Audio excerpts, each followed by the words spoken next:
안녕하십니까. 드림메이커 지쿠퍼 김영길입니다. 반갑습니다.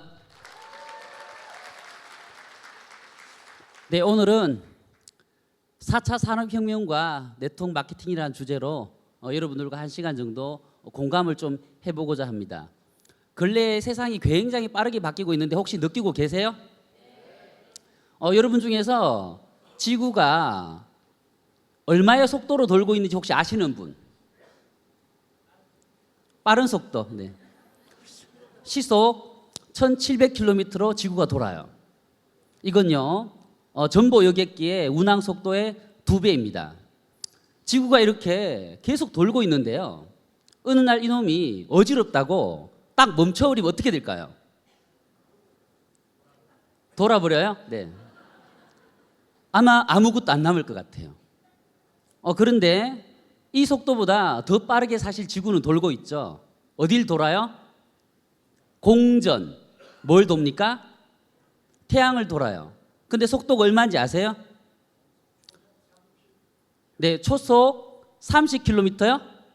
네, 초속 30km. 이 속도는요, 서울에서 부산까지 딱 13초면 13초 만에 도달하는 속도예요. 근데 우리가 느끼고 계십니까? 못 느끼잖아요.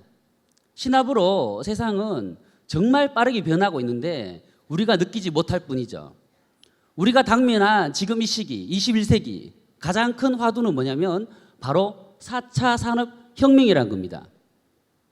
이 4차 산업혁명은요, 인류의 삶 자체를 바꾸고 있어요. 단순한 변화가 아닙니다. 아예 사람의 삶 자체를 바꾸는 게 바로 4차 산업혁명인데요. 우리는 네트워크 마케터들이에요. 그러면 최소한 이 정도의 지식은 갖추고 계셔야 됩니다. 누구랑 대화할 때 미래 트렌드가 어떻게 바뀔지, 우리가 왜 미래를 준비해야 될지, 그걸 근본적인 어떤 질문과 대화를 통해서 상대방에게 네트워크 마케팅을 반드시 하나는 해야 된다라고 알려주셔야 될 의무가 있다라고 저는 생각을 합니다. 알파고라고 다들 들어보셨을 거예요. 이세돌 구단을 4대1로 제압했습니다. 알파고란 건요, 인간이라면 약 1000년을 학습해야 될 100만 번의 기보 학습을 단 4주 만에 마칩니다. 그리고 지난해에는 세계 프로 바둑기사 1위인 중국의 커제 구단을 3대0으로 이겨버리죠. 인간이 3000년 동안 수읽기와 바둑의 수를 연구해 왔는데 그 학습을 단 4주 만에 능가해버린 거죠. 사실 인공지능이란 건 무시무시하기까지 합니다. 그런데 이 알파고를 100대 0으로 이긴 바둑기사가 있어요. 누군지 아세요? 알파고 제로입니다. 이놈은요, 단 몇 시간 만에 18급 아마추어, 완전 초보의 바둑 실력을 가지고 시작을 했는데 스스로 학습을 합니다. 스스로 학습을 해서 불과 몇 시간 만에 알파고를 100대 0으로 이길 수준으로 스스로를 업그레이드 시켜버리죠. 얼마나 무서운지 사실 우리가 공상과학 영화에서 봤던 터미네이터, 그게 떠오를 만큼 인공지능이라는 건 정말 무섭게 빠르게 발전해 나가고 있습니다. 자율주행 자동차, 다들 이슈가 되고 있는데요. 무인 자동차 시대가 도래된다고 합니다. 전 세계에 있는 자동차 전문가들이 얘기하길 향후 2년이 지나면 자율주행 자동차 시대가 열릴 거라고 합니다. 이제는 사람이 필요 없는 거예요. 택시기사가 없어질 거라고 합니다. 만약에 이런 시대가 온다면 2년 뒤에 저는 이런 차를 구매를 할 겁니다. 왜냐하면 저는 전국을 후원을 다니는데 워낙 과속을 즐깁니다. 시속 200에서 250km는 기본이에요. 그렇게 몰고 다니는데 왜 그렇게 빠르게 몰고 다니느냐? 물론 시간을 소중하게 쓰기 위함도 있지만 차가 잘 나가요. 그리고 사실 졸음이 옵니다. 장거리를 400km나 300km를 달리다 보면 굉장히 졸음이 오는데요. 만약에 200km 정도로 220km로 달리면 졸음이 올까요? 안 올까요? 안 와요. 처음에 제가 운전대를 잡아서 200km를 주파할 때 손이 땀이 흥건하게 났어요. 지금은 날까요? 안 날까요? 안 나요. 사람은 적응의 동물입니다. 아마 이런 시대 오면요, 저는 핸들을 놓고요. 책을 읽다가 잠이 오면 의자를 뒤로 눕혀서 잘 것 같습니다. 음악 감상을 할 거고요. 창밖에 저렇게 노을이 아름다우면 창문을 내려놓고 턱을 괴고 밖을 보면서 풍경을 감상하겠죠. 그러다 이쁜 스포츠카를 몰고 가는 여자가 있으면 손을 흔들 것 같아요. 이분은 편집 부탁드립니다. 앞으로 한 몇 년 후면요, 통역이 필요 없대요. 이렇게 동시 통역 스마트 어플, 자동 번역기를 통해서 전 세계 누군들 자국어로 세계 누구와도 대화하는 시대가 열린다라고 합니다. 자동 번역기 시스템이 없앨 일자리의 사라짐 현상을 제가 말씀드리는 거고요. 세상이 이렇게 인공지능 덕분에 빠르게 변하고 있다는 겁니다. 지난해 이슈가 됐던 아마존 고라고 들어보셨을 거예요. 아까 우리 강유훈 직구퍼님이 사회자께서 전 세계 최고 부자가 누군지 물었는데요. 바로 제프 베조스죠.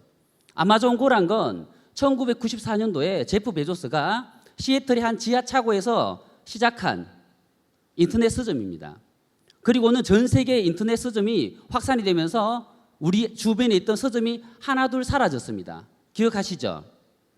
그런데 이 아마존 고가 현재 전 세계 미국, 특히나 미국에서 자국 내 인터넷 쇼핑몰의 40%를 점령해 버렸어요.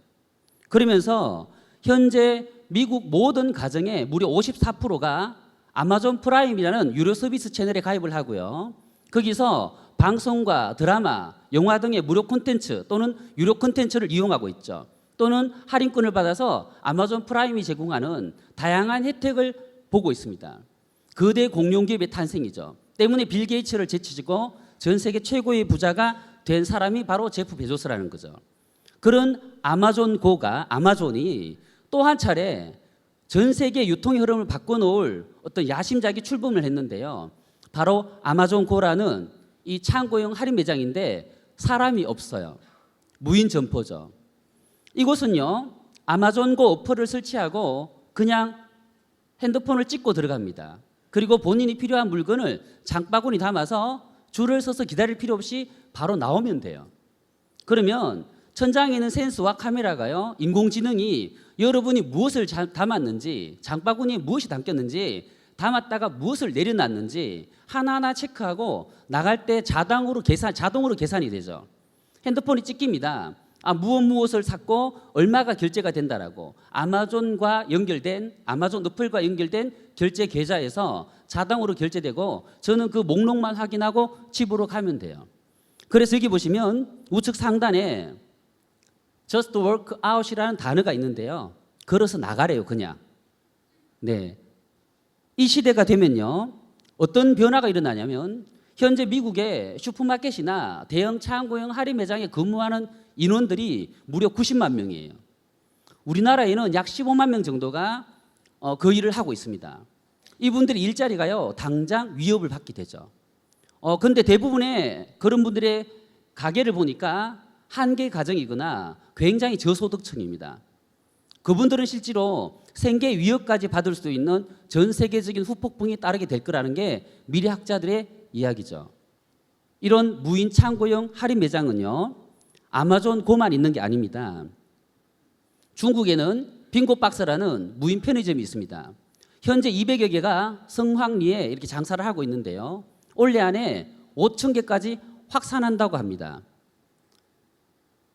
여기 보시면, 여기 이쁘네요, 그냥. 네. 우리나라는 어떨까요? 네. 올 1월 달에 이마트, 왕십리점을 비롯해서 성수점, 죽전점 등에 약 16개의 무인 계산대가 진열이 돼 있죠.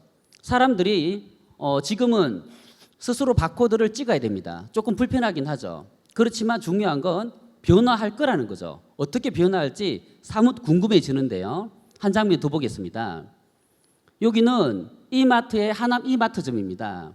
이 무인 카트가 지금 계산을 하는 시대에 도래해 있는데요. 영상을 한번 볼게요. 네. 물건을 실은 카트가 끌지 않아도 저절로 따라오고 줄을 서서 기다리지 않아도 계산까지 해주는 장면이 조만간 현실이 될 것 같습니다. 무인 편의점에 이어 한 대형마트가 이러한 자율주행 카트를 선보였는데요. 유통업계의 무인화 바람이 거셉니다. 서영석 기자가 현장에 다녀왔습니다. 쇼핑카트가 소비자 뒤를 따라다니며 마트 안을 이리저리 누빕니다. 음성 명령이나 터치 몇 번이면 앞장서 길을 안내하는 것도 문제 없습니다. 이마트가 1년여 준비 끝에 선보인 자율주행 스마트카트 일라입니다. 처음엔 신기했고요. 계산대에다 따로 올려놓지 않고 아주 편리하고 좋을 것 같아요. 한번 써보고 싶어요.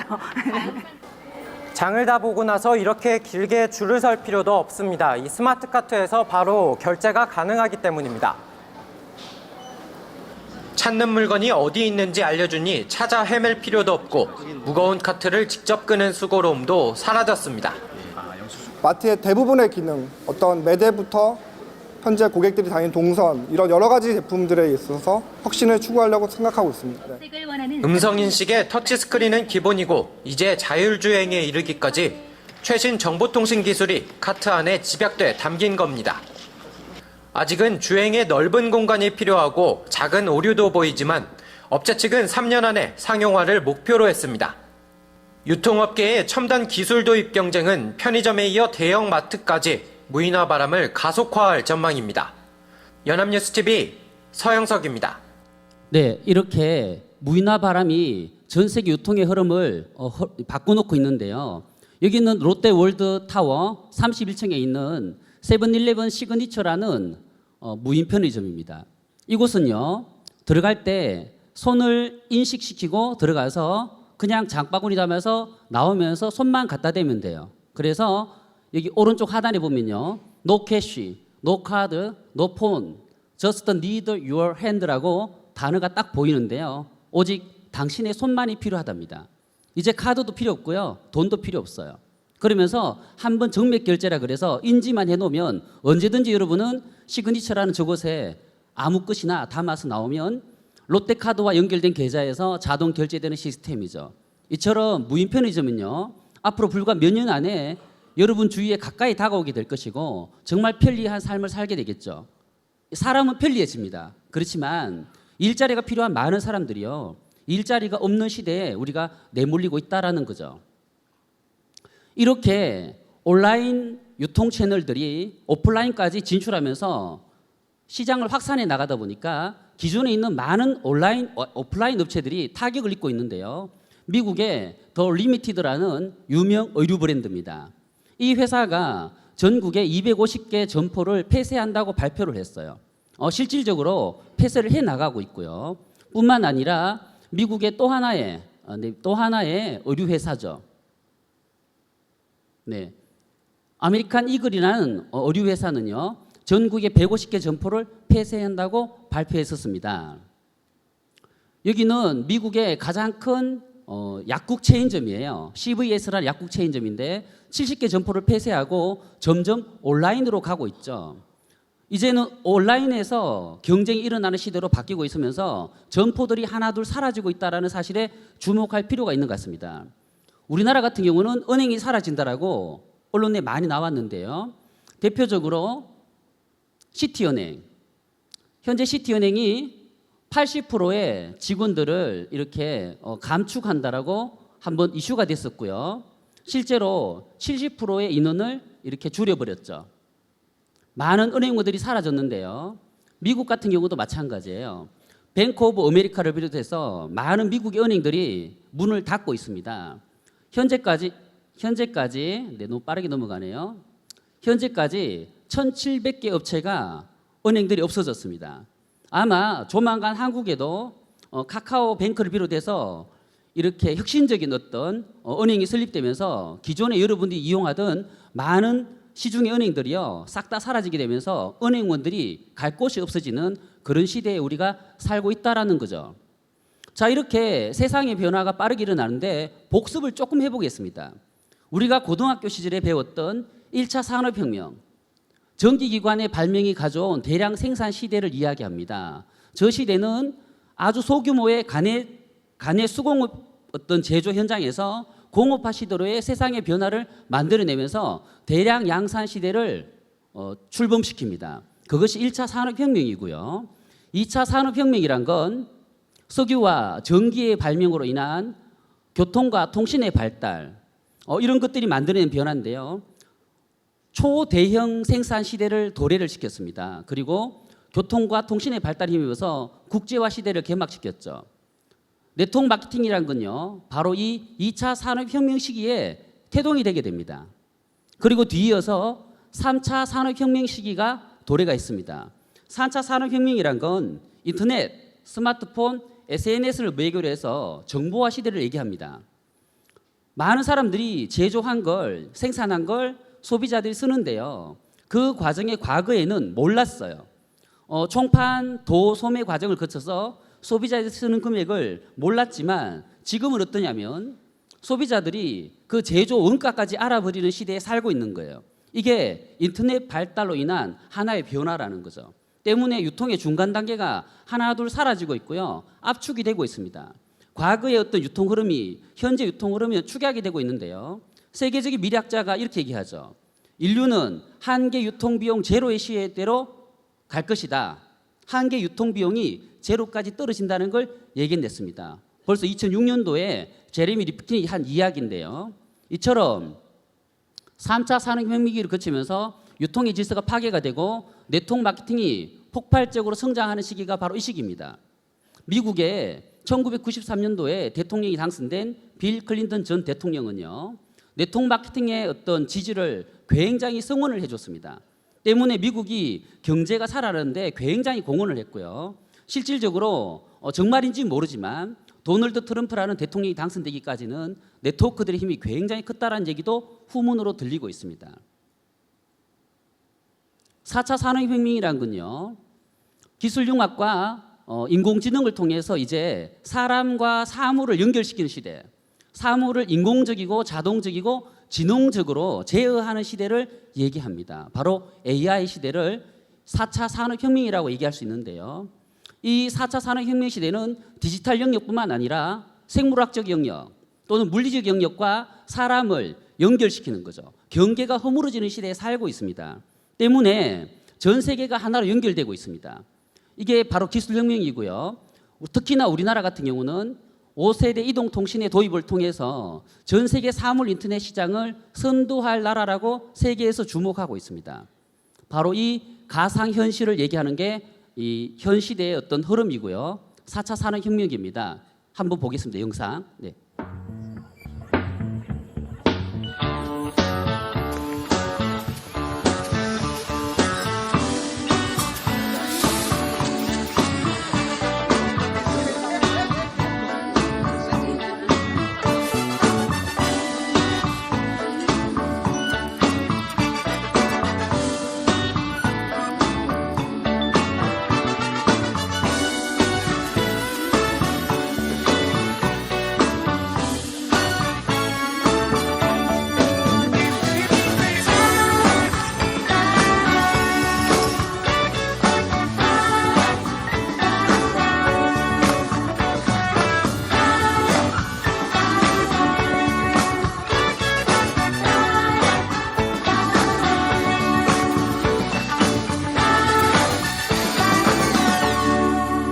네, 몰리 로보틱이라는 이제 영상을 하나 보셨습니다.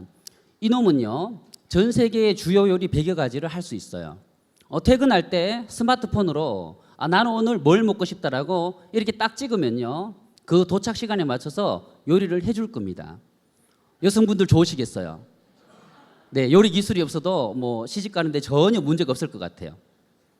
자, 이런 시대가 도래가 되면서 이제 주방장의 일자리까지 이제 위협하고 있는데요.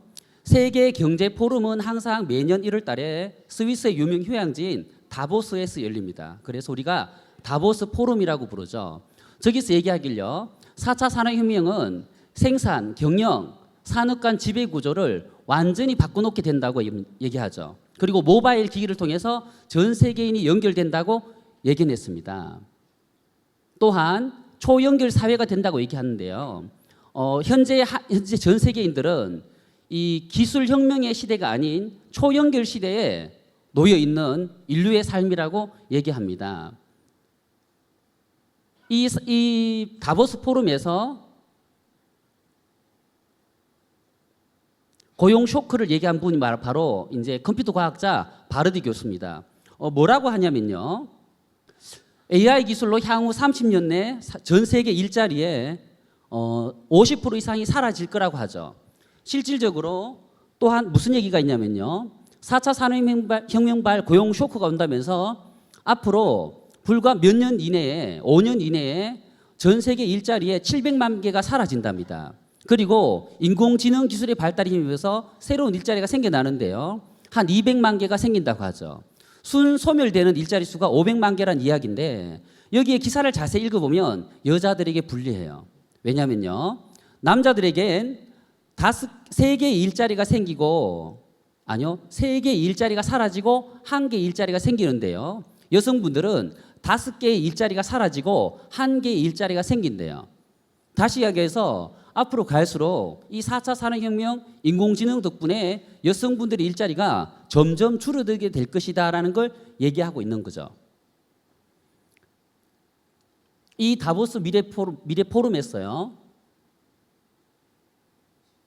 네. 일자리에 여성의 어떤 피해가 더 심각하다라고 얘기했고요. 또 하나의 어떤 사회적인 변화는 뭐냐면 바로 제조업의 몰락입니다. 전통적인 산업 구조인 제조업에 의존하던 국가들은요. 쇠퇴될 것이고 몰락할 것이라면서 부가가치가 낮은 산업은 앞으로 점점 어려워질 거다라고 얘기하고 있죠. 우리나라의 삼성, 자동차 또는 조선업이 지금 퇴보를 겪고 있고 경쟁력을 상실하고 있으면서 심각한 위기 상황에 놓여 있는 게 대한민국의 현실이라고 얘기하고 있습니다. 우리나라는 제조업 중심의 어떤 신흥 강자로 떠오른 나라이기도 합니다. 그러면서 4차 산업 준비도 평가를 했는데요. 대한민국이 전 세계 25위 등급을 받으면서 IT 강국에 걸맞지 않은 초라한 성적표를 받게 됩니다. 전 세계 1위가 지금 스위스로 나오죠. 네, 우리나라가 지금 저기 25위에 랭킹이 되어 있는데요. 독일의 어떤 4차 산업 준비도는요, 우리나라보다 훨씬 더 빠릅니다. 스피드 팩토리라 그래서 독일에 있는 아디다스 공장에는 과거 600명이 생산하던 어떤 아디다스 운동화를요, 지금은 단 3명이 일을 하고 있습니다. 전부 다 로봇팔이 기계를 신발을 다 만들고 있다라는 건데요. 이렇게 멋진 신발을 일자리를 뺏어서 지금 하고 있는데요. 현재 아시아 쪽에, 특히 동남아시아 쪽에 아디다스에 채용된 직원들이 한 100만 명 정도가 있습니다. 아마 향후에 이 로봇팔이 운동화를 만들기 시작하면 아시아 국가의 100만 명의 일자리가 사라질 거라고 예측을 하고 있죠. 전 세계에 있는 많은 기업들이요, 자동화 시설을 만들기 위해서 컨소시엄을 구성하는 등 발빠르게 이 4차 산업혁명 시대에 경쟁에서 도태되지 않기 위해서 노력하고 있고, 실제로 인공지능 로봇들을 채용해서 일자리를 사람들로부터 뺏어가고 있는 그 형국에 있다라는 겁니다. 앞으로는 전문직조차도 로봇이 대체하고 있다는데요. 의사, 판사, 변호사, 세무사 등등 많은 전문직 일자리조차도 이 로봇이 이제 채용이 되고 있고, 또 그들의 일자리를 뺏어가고 있다라는 겁니다. 실제로 그 유렉스라 그래서 우리나라의 대형 로펌에서 유렉스라는 그 변호사를 한 명을 채용을 한 거죠. 실제로는 로봇입니다. 그 로봇이 전문직 종사자들이 하고 있던 그 변호사들이라든지 비서관들이 하나의 사건을 맡았을 때 그 사건 판례 분석과 비슷한 어떤 관련법 조항을요 검토하는데 수일에서 수개월 걸리는 걸 불과 수십 초 만에 해내고 있다라고 합니다. 앞으로는 전문직 분야도 아주 특수한 소수를 제외하고는 이 로봇이 대체를 할 것이라고 하네요. 자, 이렇게 4차 산업혁명기로 가는 과정에 또 한국은 어떤 위기가 닥쳤느냐? 바로 중산층으로 가는 다리가 끊어진 대한민국이라는 경고입니다. 부자가 되는 시대에 살고 있어요. 자본주의의 하나의 폐단이라고 얘기할 수 있는데요. 자본이 자본을 만드는 시대, 레버리지를 만드는 건 오직 돈만이 만들 수 있다는 걸 증명해 내듯이 많은 서민들은 낚시를 해서 하루 벌어 하루 먹고 살고 있지만 자본가들은 대형 배를 몰고 와서 저렇게 그물로 고기를 싹 뜨가 버리는, 그러면서 전 세계에 현재 일어나는 현상은 부익부 빈익빈이 심각해지고 있다는 겁니다. 우리나라는 사실 전 세계 200여 개 나라 중에서 13위에 잘 사는 나라입니다. 그런데 언론에서는 하루가 멀다 하고 먹고 살기 힘든 자영업자들, 대기업 인원 감축이다, 평생 직장 없는 대한민국이다, 노오력, 헬조선 등의 단어를 쏟아내고 있습니다. 특히 젊은 층일수록요, 이 자본주의 사회가 만들어낸 고착화된 어떤 부의 질서, 그 속에서 중산층으로 가기 힘들고 상류층으로 가기 너무나 힘든 이 시대를 이렇게 표현하죠. 3포 세대, 연애 포기, 결혼 포기, 출산 포기. 5포 세대, 이제는 인간관계도 포기하고요, 내 집 마련 포기하고요. 7포 세대, 꿈과 희망까지 포기한다는 걸 7포 세대라고 얘기하고, 헬조선이라는 단어가 그리 낯설지 않은 그런 한국 시대에 우리가 살고 있다라는 거죠. 중산층이 총체적인 빈곤에 시달리게 된다라고 얘기하고 있습니다. 왜죠? 중산층 10명 중 6명은요, 나는 빈곤층이라고 인지를 하고 있고요. 실질적으로 이들을 조사해 봤더니 이들이 현재는 중산층인데 노년층이 됐을 때는 10명 중에 6명이 빈곤층으로 전락할 것이라는 통계 앞에서는 참 미래가 암울하기까지만 합니다. 노인 빈곤율은요, OECD 국가 1위라는 오명을 쓰고 있습니다. 현재 우리나라의 노인 빈곤율이 48%인데요. OECD 국가 평균치인 12.4%에 비하면 너무나 높은 수치고요. 더 나아가서 향후 몇 년 후면요, 우리나라의 노인 빈곤율이요 80%까지 최대 육박하게 될 것이라고 이 연구기관에서 분석했던 데이터가 나와 있습니다. 얼마 전에요, 언론에서 폐지를 주어서 먹고 사는 노인이 100만 명이라는 보도가 나왔는데 충격적이었습니다. 저는 어떻게 100만 명이나 폐지를 주어서 먹고 살까? 하물며 폐지를 주어서 먹고 살던 그분들이 지금 폐지가 폭락으로 정말 한계치까지 내몰리고 있어요. 중국이 환경오염 문제로 폐지를 수입하지 않습니다. 그러면서 빚어진 폐지 폭락 사태가 킬로그램에 150원 하던 게 현재 90원으로 떨어졌기 때문에 이분들이 하루 종일 폐지를 주어서도 하루 먹고 살기가 힘들 정도로 정말 기근에 시달리고 있는 노인들이 너무나 많은 게 우리나라의 현실이라는 점을 인식을 하셔야 되고요. 이런 어떤 시대적인 변화가 왜 일어났느냐? 바로 우리나라가 만들어낸 인구 절벽기 때문에 그렇습니다. 인구 절벽기란 건요, 우리나라의 이 전후 6.25 전쟁 이후에 탄생한 정말 많은 분들, 58년 개띠분들 여기 많이 계신가요? 혹시 나는 58년 개띠라고 계시는 분 계십니까? 선배님들, 네, 죄송합니다. 네. 자, 이분들 전후에서 10년 정도 탄생한 분들이 우리나라 경제 성장의 주역이었어요. 이분들이 성장하면서 한국 경제가 더불어 성장했는데요. 그 시대에는 삼각형의 인구 구조도를 가지고 있었죠. 그런 이분들이 이제 만 60세가 다 됐고요. 앞으로 8년간 약 700만 명이 쏟아져 나옵니다. 문제는요, 이분들이 의료기술 발달 때문에 30년 더 사셔야 돼요. 최소 20년, 30년을 살아야 되는데 재취업도 안 되고요, 일자리도 없습니다. 그러기다가 자영업에 뛰어드는 순간 그분들은 5년 이내에 95%가 망하죠. 바로 빈곤층으로 전락해버리는 위기로 치닫고 있는 게 대한민국의 베이비부머 세대들이라는 겁니다. 과연 이분들이 은퇴를 하고 나면 돈을 풍족하게 쓸까요? 허리띠를 졸라맬 것입니다. 집을 팔아서 먹고 살진 않으실 거예요. 뭔가 일을 하려고 할 텐데요, 일할 거리가 없는 시대에 우리가 살고 있기 때문에 이걸 소득 절벽이라고 부릅니다. 또한 우리나라의 현재 이 어려운 경기 때문에 먹고 살기 힘들어지니까 2명이 결혼을 하죠. 남녀가 결혼을 합니다. 그래서 1명을 낳아요. 인구가 급감하고 있는데요, 전 세계에서 유례 없이 빠르게 20% 인구가 줄 것이랍니다. 현재 5천만 명이 불과 2050년이 되면 4천만 명으로 1천만 명이 없어진다고 하네요. 그러다 보니까 젊은 층이 점점 줄고요, 나이 많은 사람들이 점점 많은 시대가 되고 있죠. 사회가 활력이 떨어지게 될 것이고요. 젊은 층이 줄다 보면 술집이 줄어듭니다. 길거리에 있는. 또한 노래방도 줄 거고요. PC방도 줄 거고요. 미용실도 줄 겁니다. 많은 사회적인 변화가 일어나게 되는데요. 이런 인구 감소와 인구 절벽기 그리고 소득 절벽기가 가져올 현상은 비탈출구가 보이지 않고요.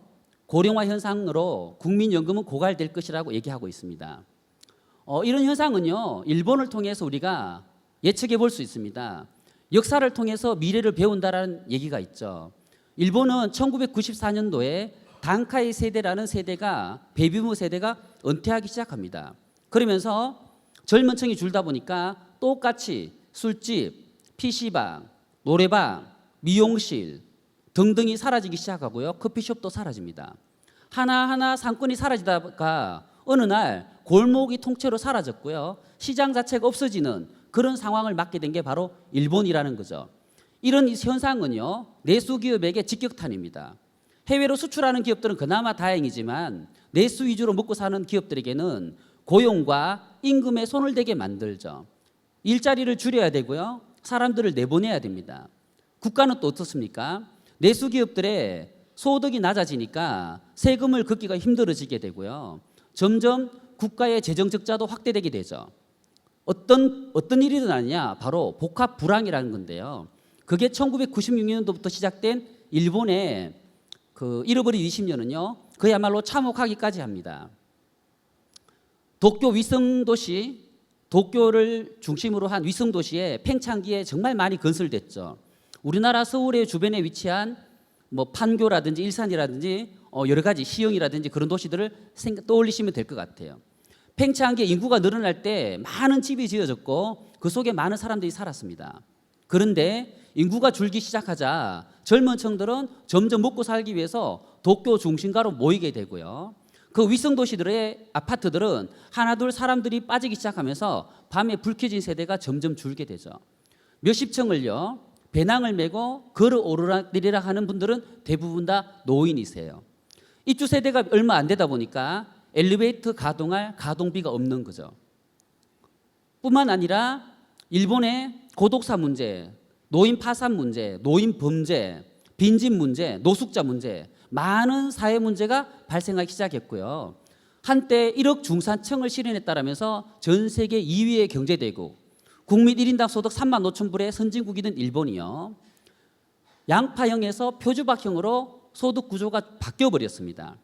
탄탄한 중산층을 기반으로 전 세계를 잘 나가던 일본이었는데요. 그 잃어버린 20년 길을 거치면서 인구가 줄기 시작하면서 나타난 중산층의 위기감, 자칫하면 나도 한계 가정으로 떨어질까 봐 허리띠를 졸라매게 되고요. 좀 더 산 것, 가성비 중심으로 소비를 하게 됩니다. 그건 한국에도 지금 그대로 투영이 되어 있는 현상인데요. 가성비가 최고인 시대가 되고 있다는 걸 우리는 알고 있습니다. 그 속에 최고의 기업이 G컵이라는 것도 여러분들은 당연히 알고 계시고요. 이렇게 한계의 가정으로 떨어지는 표주박형의 일본, 그걸 통해서 우리가 배울 수 있다는 거죠. 한국 또한 마찬가지입니다. 베이비부머 세대 은퇴를 통해서 향후에 2026년까지 우리나라는 초고령화 사회가 된다고 합니다. 당연히 아마 똑같은 일본과 같은 패턴을 겪게 될 것이라는 게 세계적인 미래학자들의 경고고요. 대한민국의 대표하는 김윤식이란 이런 분들도 이런 현상을 우려하고 있으면서 빨리 뭔가 대책이 필요하다라고 경고를 계속 보내고 있습니다. 그렇지만 실질적으로 정치권에서는 아직도 변화와 혁신의 속도가 너무나 느린 게 답답하기만 하죠. 현재 올해 대학 입학 정원이 50만 명이었어요. 그런데 향후 10년 지나면요, 정원이 30만 명으로 줄 것이랍니다. 다시 이야기해서 대학 3개 중에서 한 개는 문을 닫아야 할 형국이죠.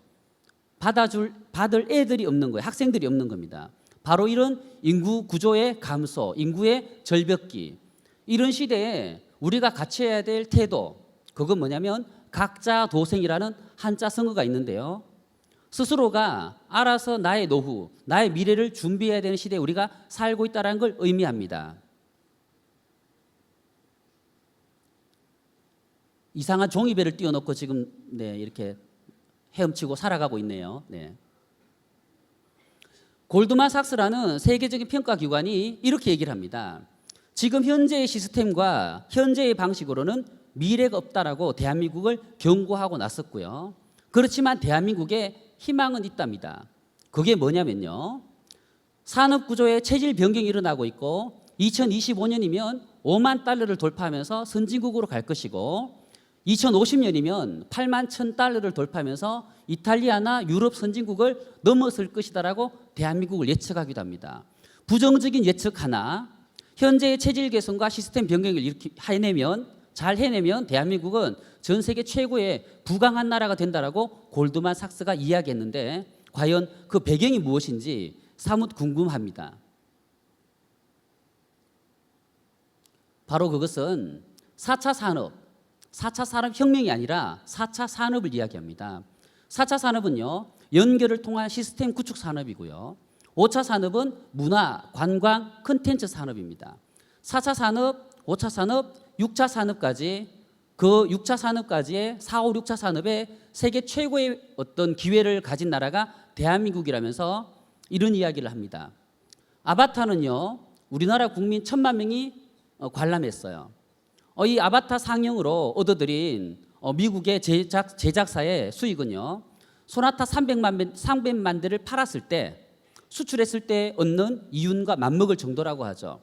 이번에 아바타 2가 새로 오픈된다는데요. 아마 또 한 번 이슈가 될 것 같습니다. 바로 이 4차 산업, 5차 산업, 그리고 6차 산업. 바로 6차 산업은요. 친환경, 생명공학, 노화 방지 등 건강, 웰빙이 중심되는 산업, 웰리스 산업이라고 부르죠. 바로 이게 6차 산업인데요. 4차 산업, 5차 산업, 6차 산업에서 전 세계에서 가장 강점을 가진 나라가 대한민국이라고 하면서 몇 가지 이유를 짚었습니다. 첫 번째, 대한민국은 정의 문화라고 하죠. 우리나라는요, 전 세계 유일의 단일 민족 국가에다가 혈연, 학연, 지연으로 똘똘 뭉쳐진 나라입니다. 아파트 문화가 발달되어 있고요. 이 좁은 땅에 아파트 문화로 정말 많은 사람들이 모여 살고 있죠. 5천만 명이 모여 살고 있는 나라입니다. 어떤 특징이 있냐면요. 전 세계 인터넷 시장의 60%를 장악한 구글이 유일하게 한국에서는 고전을 면치 못하고 있어요. 바로 네이버라는 든든한 우리나라의 기업이 장악하고 있는데요. 구글이 왜 못 이겼을까요? 네이버를. 이 부분도 한국인의 정서와 맞닿아 있다라고 골드만삭스가 분석을 했고요.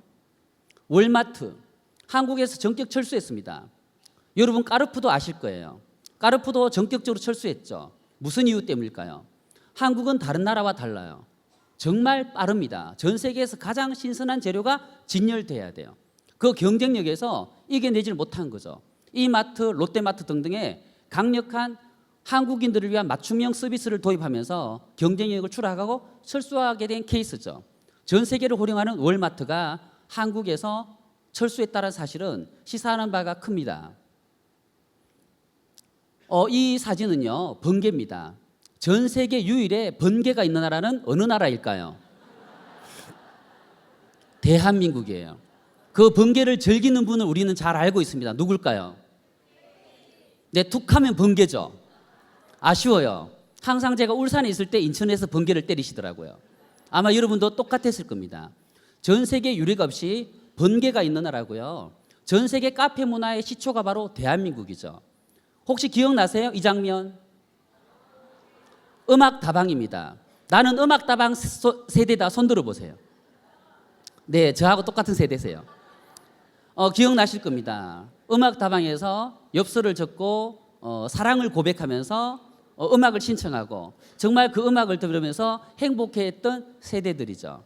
그 음악다방이 만들어낸 카페, 지금은 애견 카페, 북카페, 만화 카페 등등 전 세계의 어떤 시작을 알렸고요. 전 세계의 그 카페 문화를 만들어낸 나라가 바로 대한민국이라는 겁니다.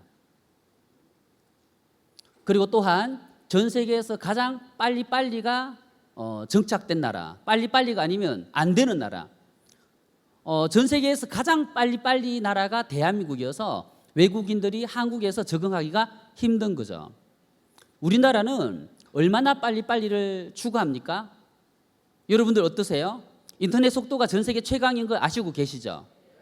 뿐만 아니라 우리나라는 가전제품을 이렇게 수리할 때도 유럽이나 미국이나 이렇게 다른 나라와 비교했을 때는 차원이 틀려요. 전화만 하면 기사가 와서 바로 현장에 수리를 해주거나 안 되면 그 가전제품을 들고 가서 수리를 해주는데, 유럽이 한국 가전에 빠진 이유는 바로 그 서비스 문화, 그 즉각 해결하는 그 빨리빨리에서 비롯된다라고 할 수 있습니다. 뿐만 아니라 이 5세 이동통신이 현재 진행 중인데요. 이번에 평창 올림픽을 계기로 5세 이동통신이 본격화되고 있습니다.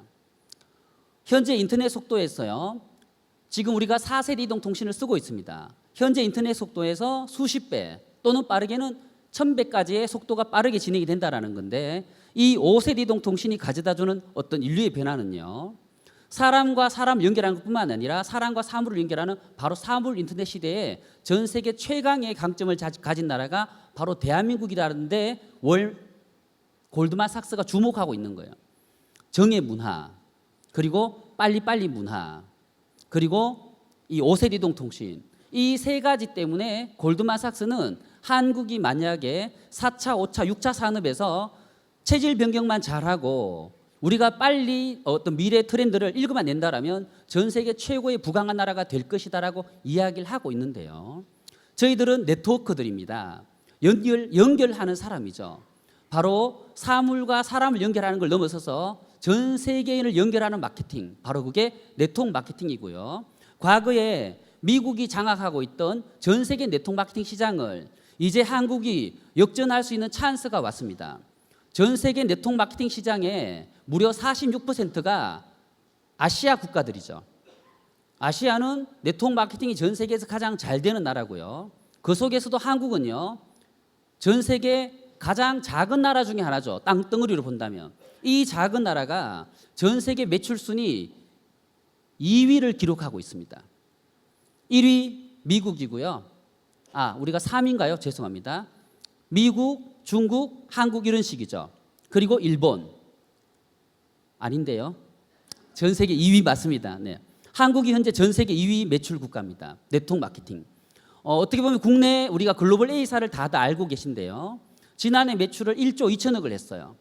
그런데 우리나라가 1조 2천억을 했는데 미국이 얼마를 매출했냐면 8천억 정도에 머물렀어요. 그 넓은 땅덩어리에 그 많은 그 많은 인구를 가지고 있는 미국을 넘어서서 전 세계 2위의 매출을 하고 있죠. 그 글로벌 A사가 중국에서 매출을 4조 5천억을 합니다. 그리고 한국에서 1조 2천억을 합니다. 이 좁은 나라가 전 세계 매출이 2위라는 사실에 사뭇 놀랍고요.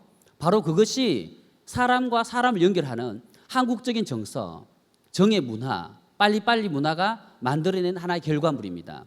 전 세계에서 네트워크 마케팅 지수로 보면요, 가장 높은 나라가 대한민국이에요.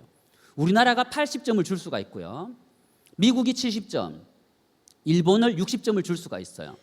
그 정도로 작은 이 나라에서 향후 아시아를 호령하게 될 텐데요. 아시아 수십 개국으로 나가는데 많은 아시아에서 한국의 5세대 이동통신과 빠른 어떤 스피드 시대, 빠른 스마트폰의 기술력 등등을 부러워하고 있습니다. 그러면서 K-뷰티를 비롯해서 한류가 아시아를 이렇게 뻗쳐나가고 있죠. 이 시기에 우리가 정말 잘하면 어쩌면 우리 지쿠비라는 타이틀 자체, 우리의 지쿠비라는 이 회사가 아시아의 네트워크 마케팅 시장을 평정해 나갈 수도 있을 것으로 보이고요. 현재 미국 회사들이 가진 어떤 강점, 거기에 비했을 때 아시아에 알맞는 우리의 어떤 아시아적인 정서, 거기에 가장 강점을 가진 우리나라의 최고의 경쟁력을 가지고 향후 전 세계를 주름잡게 될 것이라는 게 바로 골드만삭스가 주목하는 분야이기도 합니다. 과거 2차 산업혁명, 3차 산업혁명 시기의 네트워크 마케팅과는 그 궤를 달리하는 게 4차 산업혁명 시기의 네트워크 마케팅입니다. 3차 산업혁명 시대의 네트워크 마케팅을 다단계 판매라고 부르면요, 4차 산업혁명 시대의 네트워크 마케팅을 뭐라고 부를 수 있냐면 프로 소비자의 시대라고 얘기할 수 있어요. 이건 제가 얘기한 거 아닙니다. 김태수 법학 박사분이죠. 네트워크 마케팅이 한국 경제의 최고의 어떤 성장의 견인차 역할을 할 것이라고 얘기를 한 분이신데요. 이분이 얘기하길 향후 한국에서 100만 장자가 탄생하는 데 있어서 35%가 네트워크들 사이에서 탄생이 될 거다라고 얘기하고 있습니다. 그러면서 많은 책을 지어내셨는데요. 현재 아시아 시장의 네트워크 마케팅 성장률 추이는 계속 상승 곡선을 그리고 있습니다. 물론 지난해와 그 전에 2년간은 약간 주춤했습니다. 그건 다름이 아니죠. 가상화폐라는 불법 다단계 어떤 그런 문제 때문에 많은 대거의 네트워크들이 빠른 돈벌이에 이렇게 좀 정통 네트워크를 외면한 현상 때문에 많이 변질되긴 했습니다. 그렇지만 그건 단타예요. 아마 올해 말이 되면 ICO 투자까지 다 정리가 될 것 같은데요. 그렇게 하고 나면 내년부터는 다시 한 번 더 먹고 살 거리가 없어진 많은 대한민국의 네트워크들이 정통 네트워크에 합류하게 될 것입니다. 그간 지난 60년간 지난 27년간 한국을 장악했던 글로벌 기업들이 앞으로 저는 쉽지 않을 거다라고 내다보고 있습니다.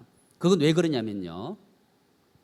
과거 우리 27년 전에 20년 전에 글로벌 기업들은 한국 시장을 장악합니다. 더 나은 제품, 더 친환경 제품, 더 좋은 제품이란 컨셉으로요. 그간에 없었던 무자본 창업으로 당신이 돈을 벌 수 있다라는 그런 개념으로 접근을 했고 한국의 정의 문화에 기대어서 친구 따라 강남 간다는 네트워크 마케팅을 선택하는 데 있어서 절대 기준이 뭐였냐면 친구였어요. 전 세계 유례가 없는 나라입니다.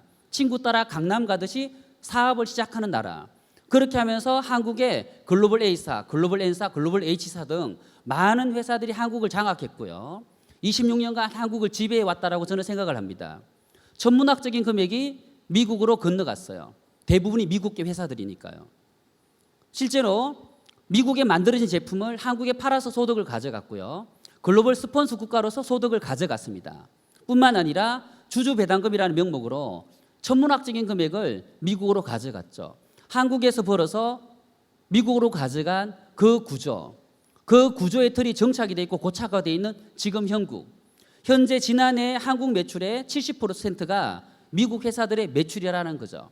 우리나라가 이제 30% 하고 있습니다. 그런데 앞으로는 바뀌게 될 거예요. 왜죠? 미국에서는 직거래 맞습니다. 미국에서 생산된 제품을 전국으로 택배를 보내는 시스템 자체를 갖추고 있죠. 미국의 미시간주, 유타주에 2만 평, 3만 평의 공장을 갖추고 미국 전체로 직거래 시스템을 도입을 했습니다. 그런데 한국으로 건너오면서 운송비를 물게 되고요. 관세를 물게 되면서 가격이 올라요.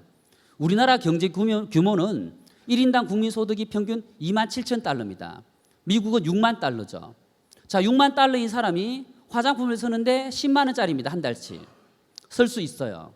그런데 이게 한국에 오니까 관세, 운송비 등을 물고 11만 원 또는 12만 원 정도가 됩니다. 그런데 우리나라 국민소득은 2만 7천 달러예요. 때문에 쓰는 게 부담이 되는 거죠. 다시 이야기해서 가격이 비쌌다라는 거죠. 일반적인 접근 공식에서 당신들이 돈을 벌 기회가 있으니까 그 비싼 제품을 가지고도 마케팅을 펼쳤고 많은 사람들을 모집했습니다. 그렇지만 26년이 지난 지금 전 세계에서 화장품을 가장 잘 만드는 나라는 대한민국이에요. 아시아 수십 개국 나가도 K-뷰티라 그래서 대한민국 화장품은 없어서 못 팔 정도입니다. 생필품은 어떻습니까? 전 세계 최고 퀄리티의 제품들을 만드는 나라가 대한민국이에요. 이제는 건강식품도요. 전 세계 최고의 수준으로 업그레이드 되고 있습니다. 기술의 격차가 없다라는 거고요. 제조의 어떤 GMP, CGMP 이런 격차가 없다라는 겁니다. 그렇다면 과연 한국에 있는 직제조 베이스를 갖춘 기업들이 이 시장을 공략해 나갈 텐데 그게 주 무기가 뭐냐면 품질과 가성비입니다. 가격으로 타 미국계 회사들의 제품 가격의 절반가 또는 심지어 3분의 1 가격대로 공략을 하고 있고요. 한국인 정서의 가장 트렌드, 무독성, 독성 있는 걸 너무나 싫어하는 우리나라의 어떤 사회적인 환경, 빠른 인터넷 속도, 정보 전달 속도, 하루가 멀다 하고 SNS를 통해서 화학 성분이 암을 일으킨다. 생활 속 화학 성분들이 몸에 들어와서 비염을 일으키고 천식을 일으키고 알레르기를 일으킨다. 외부 독소, 환경 호르몬, 인체 교란 물질들, 내분 비계 장애 물질들 언론에서 하루에도 숱하게 나오고 있고 그걸 우리는 실시간으로 대한민국 많은 지인들에게 퍼나르고 있습니다. 때문에 한국인들은 전 세계에서 가장 유별나게 독성이 없는 제품을 선호하는 현상이 뚜렷합니다. 그런데 글로벌 기업들은요. 미국에서 제품을 만드는 게 대부분이죠. 전 세계 80개국을 커버하고 있고 전 세계 90개국에 나갈 제품들을 만들고 있습니다. 과연 한국을 위해서 그 주요 제품들의 성분들을 바꿀 수 있을까? 들어가 있는 파라벤, 페녹시 에탄올 등의 방부제를 빼고 저희처럼 10배, 50배 정도 비싼 송나, 어스니어 추출물을 넣을 수 있을까? 넣는 순간 가격은 올라가게 돼요. 그러면 한국에서는 더 먹히지 않습니다. 바로 악순환의 연속인 거죠. 그래서 글로벌 기업들은 앞으로 한국에서 쉽지 않다라는 게 저의 견지입니다. 동의하십니까? 그렇다면 박수 한번 부탁드릴게요. 자, 우리가 정말 자긍심을 가지고 일을 할 수 있는 회사가 탄생을 했고요. 전 세계를 지배할 수 있는 최고의 타이밍에 여러분들이 합류를 하셨어요. 향후 수년이 지나면요, 한국 매출 70%를 담당하던 미국계 회사들을 누르고 한국계 기업들이 승승장구할 것입니다. 캡틴이 그러시더라고요. 맏형인 국내 A사가 잘 되면 좋겠다라고. 우리는 든든한 형의 뒤를 따라서 성장하자고 이렇게 얘기하셨는데 저는 좀 웃었습니다. 네, 왜냐하면 저희 회사의 경쟁력을 봤더니 저희가 역전할 수 있어요. 만약에 우리가 20만 명을 넘어서서 현재 약 8만 명 정도의 멤버십을 가지고 있는데요, 10만 명, 20만 명을 넘어서고 향후 한 50만 명 정도 만약에 우리가 멤버십을 만들어낸다라면 우리의 노력으로, 그렇다라면 맞짱을 뜰 수 있을 것 같아요. 왜? 창업자의 이 내려놓은 때문입니다. 현재 우리가 맏형인 그 회사의 어떤 가성비를 이기기 위해서 부단하게 노력하고 있고요. 캡틴이 많이 내려놓으셨어요. 그런데 이게 멤버십 확산이 되면요, 휴지를 하나 만들더라도 물티슈를 하나 만들더라도 국내 A사뿐만 아니라 세상의 그 어떤 기업도 저희 회사의 가격대를 따라오지 못할 독보적인 어떤 가격대로 한국 시장을 점령해 나갈 것입니다. 아마 향후 3년, 5년이면요, 대한민국 1위라는 이름을 여러분에게 선사할 것이고요. 그건 여러분들에게 다시 이야기해서 부의 파이를 넓혀드릴 겁니다. 시스템을 만들어 드릴 거고요. 그 시스템을 통해서 여러분들이 파이프라인 소득을 가져갈 수 있을 텐데, 지쿱이라는 회사는 향후 10년, 20년, 30년, 50년을 내다보고 만든 회사가 아닙니다. 100년, 200년을 내다보고 무려 3만 6천 평 캐파의 제조 베이스를 갖고 출발한 기업이고 거기에 창업자 정신이 탑재가 돼 있어요. 과연 어떤 회사가 이런 유통을 통해서 수천억의 매출을 하고 수조의 매출을 할 텐데 한 푼의 이윤도 가져가지 않겠다라고 선뜻 이 시장에 뛰어들까요? 그리고 실질적으로 이런 어떤 지쿱의 경쟁력을 모방하려면 무려 2천억이라는 천문학적인 자본이 들어갑니다. 그래서 쉽지가 않은 거예요. 그래서 저는 1년 8개월 전에 이 회사를 본 겁니다. 우리나라의 최고의 회사, 그리고 전 세계 최고의 기업이 되리라는 확신을 저는 갖고 뛰었고 그 확신에는요, 한치의 변함도 없었어요. 여러분도 처음 오신 분들도 오늘 이 시간을 통해서 그런 확신을 얻어가시면 좋겠고요. 어쩌면 이 한 시간이 여러분 인생의 전환점이 됐으면 하는 바람을 가지고 저는 강의를 하고 있습니다. 김태수 법의학 박사님의 이야기입니다.